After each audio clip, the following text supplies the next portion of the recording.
Salutare tigrișorii mei și bine v-am găsit la un nou episod. Astăzi vom filma Minecraft Pocket Edition versiunea 1.2.0.2. Oh my god. Uitați deja cum arată. Oh my god, o notificare. Uitați deja cum arată, cum intrați pe ea, frate. Frate, dar mi intră și mie azi? Te rog. Așa, perfect. Ok, hai să ne uităm în primul rând la setări. Ce s-a adăugat? Intră mai greu pentru că este beta normal. Vedeți aici aici nu s-a adăugat nimic la touch. Aici am făcut eu setările mele. Aici puteți să dați default settings, adică să vi le dea toate de la început cum a fost. Ok, acum la video. Aici e hide. Nici nu știu ce chestia asta, o lăs activată să văd ce-i. Renders clouds, before sky, smoothing glass, flash graphics. Aici avem pocket sau classic, eu lăs pe pocket. Ok. Acum avem show tones when icon. Nu știu ce chestiile astea, nu știu. Hide hand. Nu știu ce, acum le activez și eu. Outline selection. Da, așa și eu.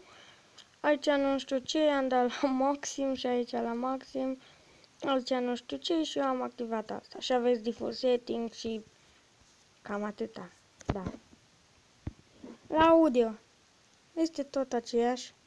Și la language nu s-a adăugat româna, dar am eu un tutorial pe canal cum să vă puneți română, căutați-l. Pentru că nu mai am ce să pun link în descriere. Ok, și vom intra pe lume să vă arăt ce s-a adăugat, nu? Mai în condominiu se oase la Vegas. Acum se încarcă așa lumea. Ok, chestia. What the fuck, papagalule? Marjacilea. Așa. Și acum perfect. Acum știu ce înseamnă opțiunea aia, cred că se vom da la setări și eu vom scoate din funcțiune. Este ca să nu se mai vadă butoanele. Brightness să dau. Okay.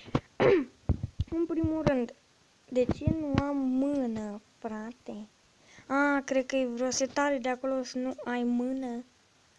Nu prea îmi place setarea asta.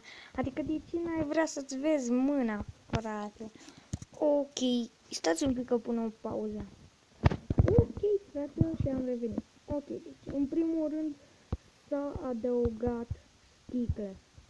Mamă, ce șmecheră e opțiunea asta!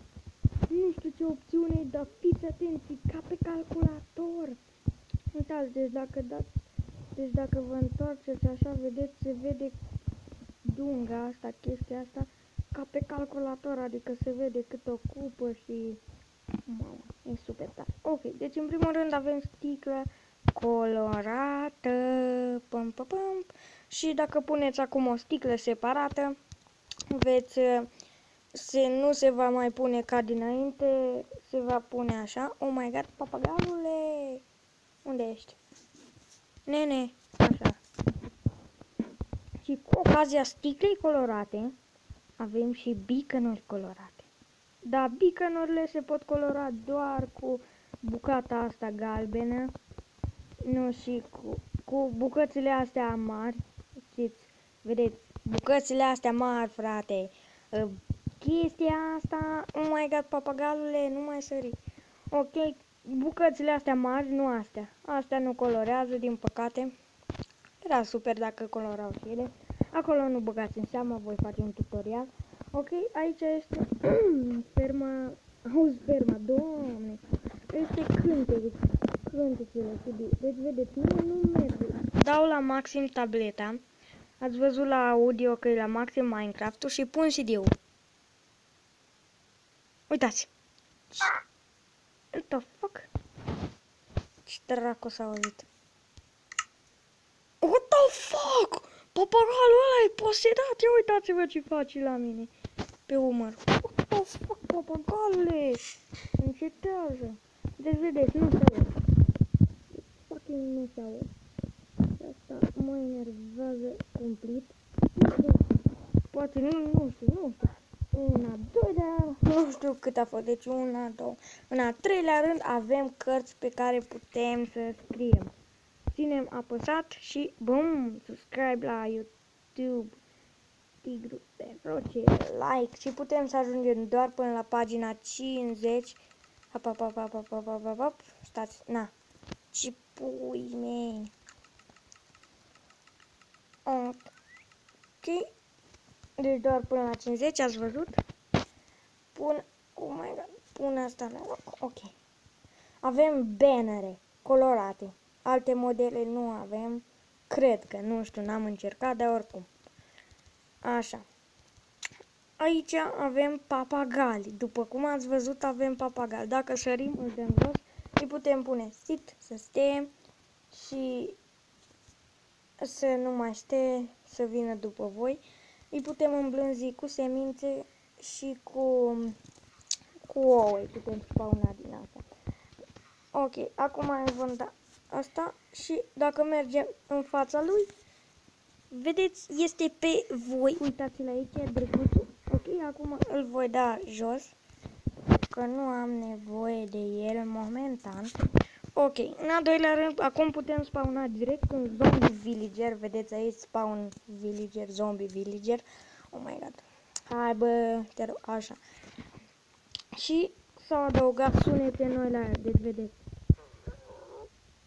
Uitați. Deci se aude ca un zombie mic, dar nu e niciun zombie mic, vedeți. Sticla e scoasă de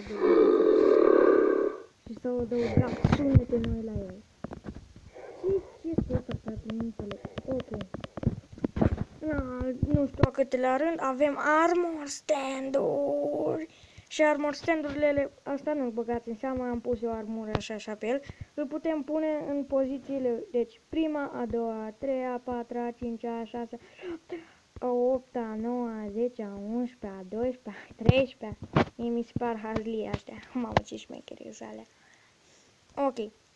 Și ca să-l puneți, stați pe shift în fața lui, cu X-ul ăla în fața lui și vedeți, vă apare pause.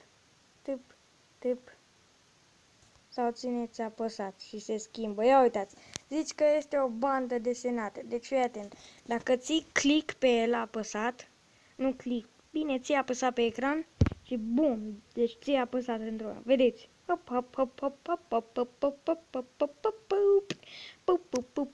Hai să-l lăsăm așa.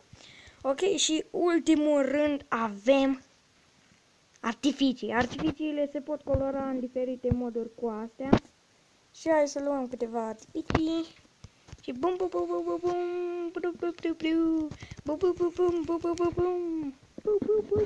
Perfect.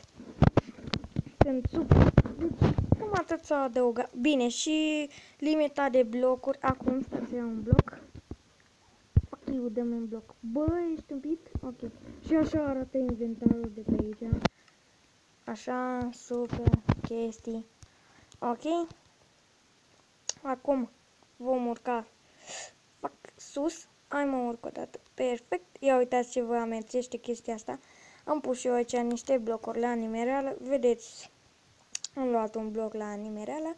Și acum limita de blocuri iese de... Hai urcă, te rog. Te rog, urcă mai repede, domnule. Și morți-mă și chestia aia care toată mi apare, nu știu. Da, e ok. Hai, bă, te rog, urcă. Perfect. Ok. Și dacă vreau să pun un bloc, nu mă lasă, pentru că este limita de 256, înainte era de 250, parcă, și în versiunile vechi de 156, parcă. Ok, deci cam atât s-au adăugat în versiunea asta nouă. Eu am fost Andy, până data viitoare nu uitați să dați un share să vadă toată lumea ce s-a adăugat, un like, un subscribe, pentru că mă ajută, eu voi posta din când în când. Ciao!